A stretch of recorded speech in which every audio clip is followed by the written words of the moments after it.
I loved him more than I loved myself. That was my first mistake. The day I sold my house, I stood alone in the empty living room and touched the wall one last time. The wall still smelled like fresh paint and old dreams. That house was my only property, my safety, my proof that I mattered. But love has a loud voice when it wants to lie to you. "Emily, please," my husband, Mark, said on the phone. His voice shook like he was crying. "My mom is dying. If we don't raise this money fast, she won't survive." I closed my eyes. "I'll sell the house," I said before my heart could stop my mouth. There was silence, then a soft breath. "You're an angel," he whispered. I smiled through tears. I didn't know angels were meant to die quietly. Mark's mother, Linda, lay on a hospital bed when I first saw her, tubes everywhere. Her skin looked thin, like paper soaked in water. I felt sorry for her, truly.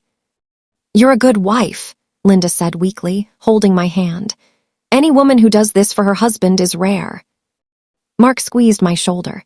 His sister Rachel nodded and smiled too fast. Everyone thanked me. Everyone hugged me.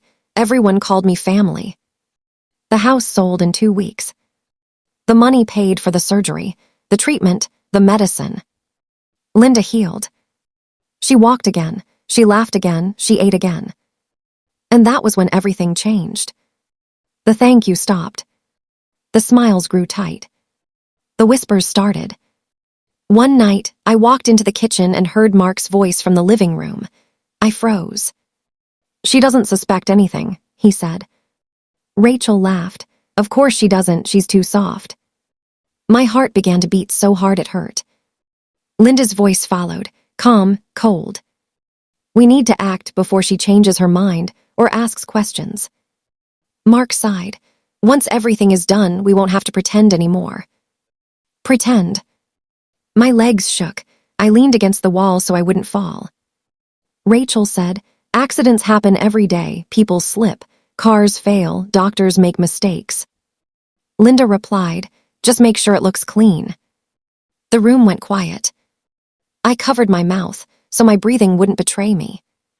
They weren't talking about money. They were talking about me. That night, I didn't cry. I didn't scream. I didn't confront anyone. I lay beside Mark in bed and listened to him breathe, wondering how a man could sleep so peacefully while planning someone's death. I realized something important in that dark room. Noise would get me killed. Silence would keep me alive. And maybe silence could destroy them. The next morning, I acted normal. I cooked breakfast. I smiled. I kissed Mark's cheek. "You okay?" he asked, watching me carefully. "Just tired," I said softly. He relaxed. Linda moved back into our house to recover fully. Rachel visited every day. They treated me like a ghost that cooked and cleaned. That was fine. Ghosts see everything. Linda pretended to be weak, but she was. I watched her walk easily when she thought I wasn't looking. I watched her hide medicine I paid for. I watched her whisper with Rachel when Mark left the room. One afternoon, Linda said sweetly, "Emily, why don't you drive me to the pharmacy?" Mark looked up. "I'll go with you." Linda shook her head. "No need. I want some bonding time with my daughter-in-law." My stomach tightened. In the car, Linda stared out the window. Her voice was soft but sharp. "You know, Emily, life is fragile." "Yes," I said. "People die every day, especially women who have no family nearby." I gripped the steering wheel. "I have a husband," I replied. Linda smiled slowly. "For now." That was the moment I knew. They were getting ready. That night, I started keeping secrets. I copied documents. I saved messages. I recorded conversations. I stopped arguing. I stopped asking questions. Mark noticed. "You've been very quiet lately," he said one evening. I smiled. "I'm learning to listen more." He laughed. "That's good." "Yes, very good." Rachel came over late one night, pretending to be drunk. "Emily," she slurred, sitting too close, "you're such a good person. too good for this world. I handed her water. You think so?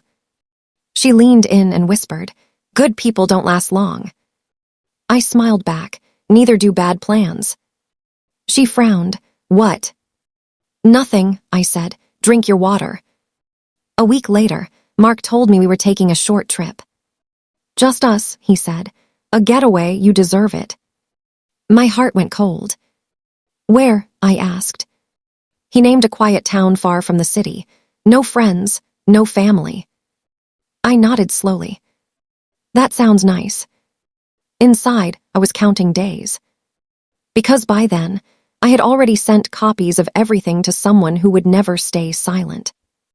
The night before the trip, Linda hugged me. You're such a blessing, she said. I hugged her back and whispered, so are you. She didn't hear the warning in my voice. Mark packed the bags. Rachel texted nonstop. Everyone was excited. Everyone thought I was weak. They didn't know silence was my weapon. And I had already pulled the safety off. The car was waiting. The road was long. And the truth was about to follow us. Not everyone would survive what came next. The morning of the trip arrived too fast. Mark was cheerful, too cheerful. He whistled while loading the car, like this was a vacation and not an ending. I watched him from the doorway, memorizing his face. I wondered if he had always looked this empty, or if love had made me blind. Ready? He asked. I nodded and picked up my bag. Inside it was not makeup or clothes. It was copies, dates, times, voices saved like quiet bombs. Linda stood on the porch, wrapped in a shawl she no longer needed. Call me when you arrive, she said, her voice sweet like syrup. I will, I replied. Rachel leaned against her car, arms crossed, smiling like she already knew how this story would end. I waved as Mark drove us away. None of them waved back. The road stretched long and lonely, trees replaced buildings, cell service faded, the silence in the car grew heavy. Mark cleared his throat. You've been calm lately. I've been thinking, I said. About what? About love. He laughed nervously. That sounds serious. It is, I replied. Love makes people do dangerous things. His hands tightened on the steering wheel. We stopped at a small gas station in the middle of nowhere. Mark went inside to pay. I stayed in the car. A man walked past and glanced at me. I caught his eye. Are you okay? He asked quietly. Yes, I said, for now. Mark came back before the man could ask more. As we drove off, I felt a strange calm, like I was already floating above my body, watching everything happen. We reached the cabin just before sunset. It was isolated.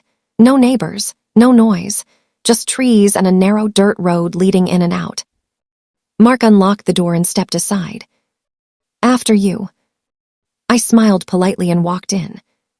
The cabin smelled like dust and old wood. There was one bedroom, one bathroom, one exit. Mark dropped the bags and wrapped his arms around me from behind.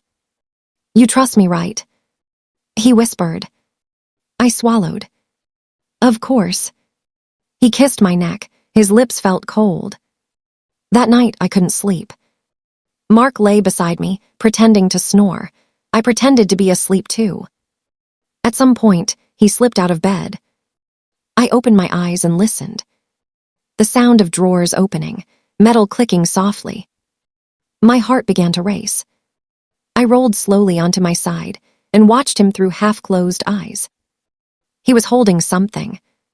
Not a phone. Not keys. Something heavier. He turned and saw my eyes open.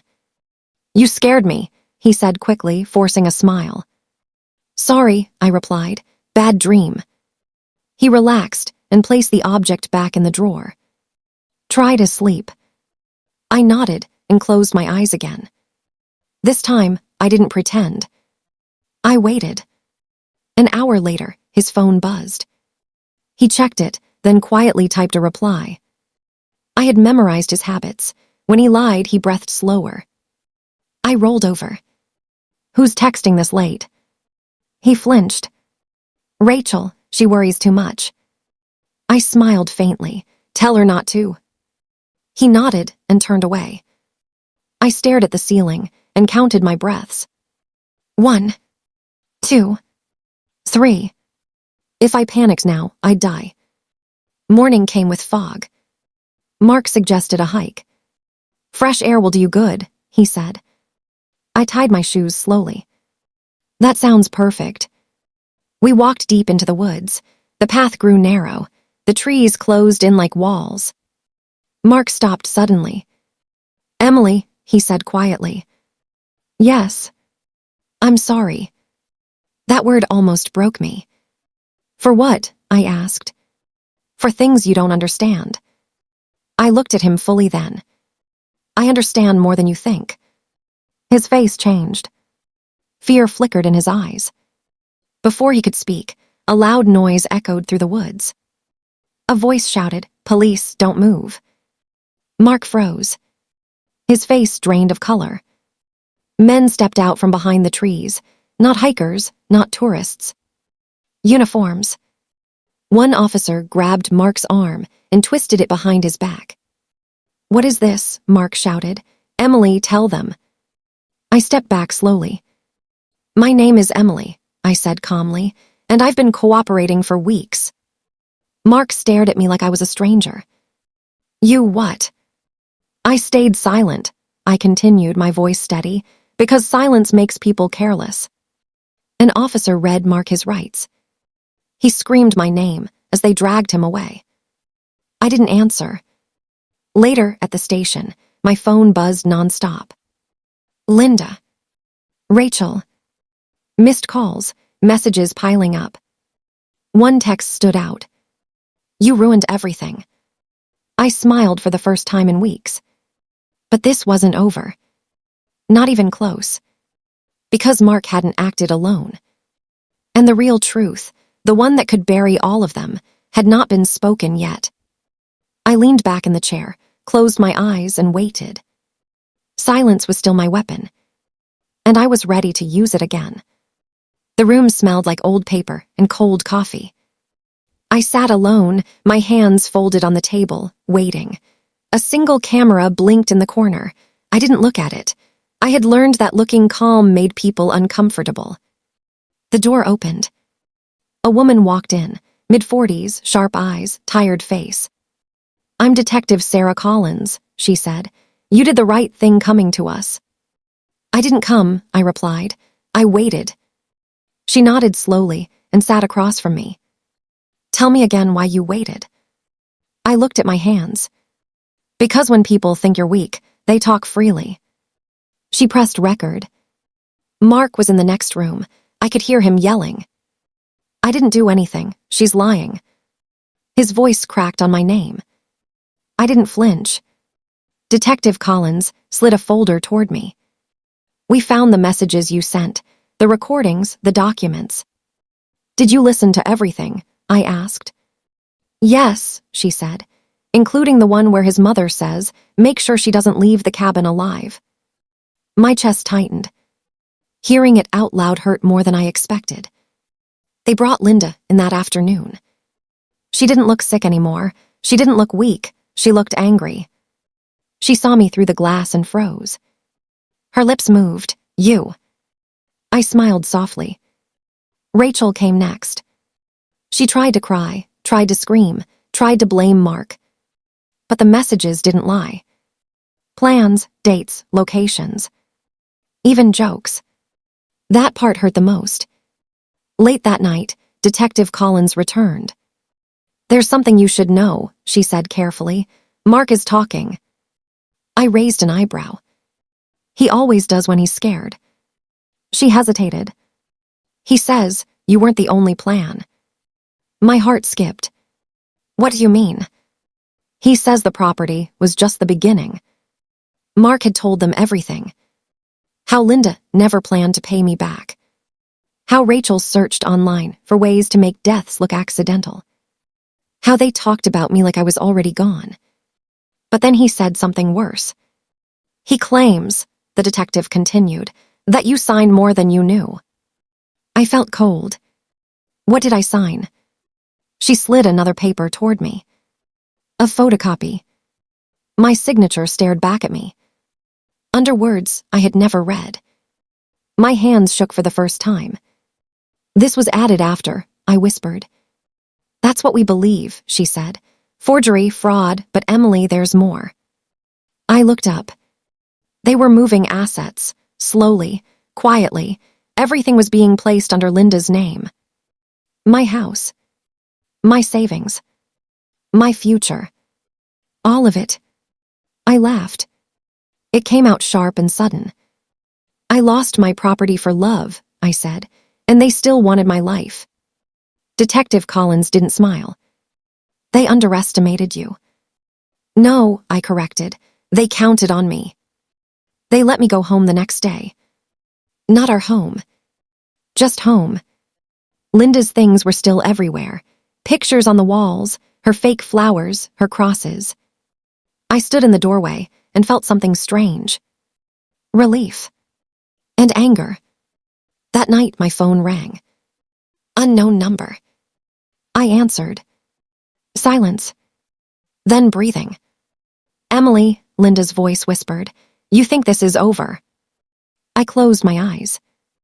No, I said calmly, I think it's begun.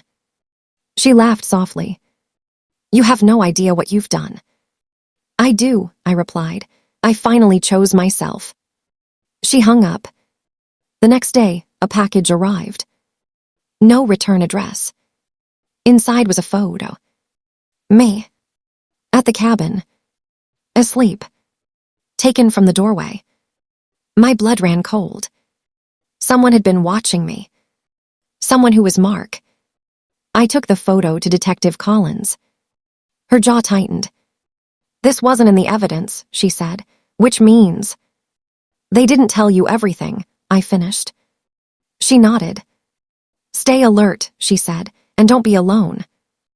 I smiled sadly. I've been alone for a long time.